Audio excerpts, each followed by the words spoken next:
Hello, मी सोनाली. आज आपण पुरणपोळी बनवणार आहोत आणि सर्वात खास गोष्ट म्हणजे पुरणयंत्राचा वापर न करता आणि मिक्सरचाही वापर न करता आपण अगदी सोप्या पद्धतीने मऊ आणि स्वादिष्ट पुरणपोळी बनवणार आहोत. आता ती कशी बनवायची ते आपण पाहणार आहोत.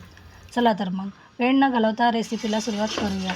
सर्वात प्रथम मी एक मोठा ग्लास चणा डाळ घेतली. ती 2-3 पाण्याने स्वच्छ वॉश करून घेतली. त्यानंतर आवश्यक तेवढे पाणी घालून कुकरमध्ये शिजायला ठेवली. मी एक शिट्टी मोठ्या आचेवर घेतली आणि त्यानंतर 3 शिट्ट्या मंद आचेवर घेतल्या. अशा प्रकारे एकूण 4 शिट्ट्यामध्ये चणा डाळ छान मऊ शिजून तयार झाली.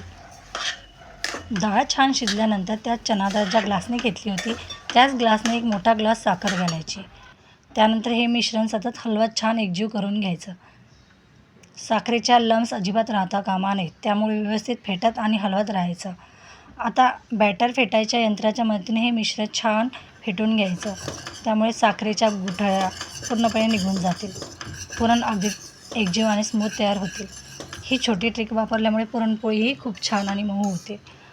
आता वेलची बारीक करून ती पुरणामध्ये घालायची. पुन्हा एकदा सर्व मिश्रण छान एकजीव करून घ्यायचं. वेलचीमुळे पुरणपोळीला खूप छान असा सुगंध आणि स्वाद येतो.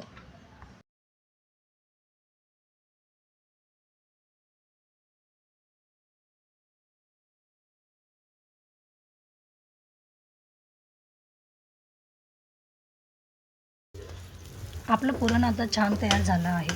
आता पुरणपोळी लाटायला सुरुवात करूया. कणकेचा एक छोटा गोळा घेऊन त्यामध्ये पुरण भरायचं. कडा व्यवस्थित बंद करायच्या. त्यानंतर हलक्या हाताने हळूहळू पोळी लाटून घ्यायची.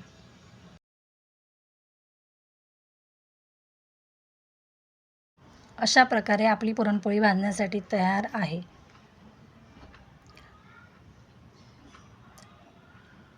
पोळी दोन्ही बाजूनी छान सोनेरी रंग येईपर्यंत भाजून घ्यायची. त्यानंतर गरमागरम पुरणपोळीवर भरपूर तूप घालायचं.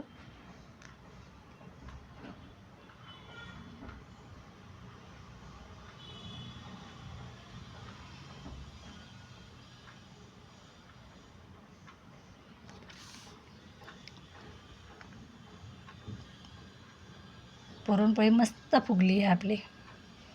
आता पुरणपोळी छान अशी खायला रेडी. चला तर मग नंतर भेटूया. बाय.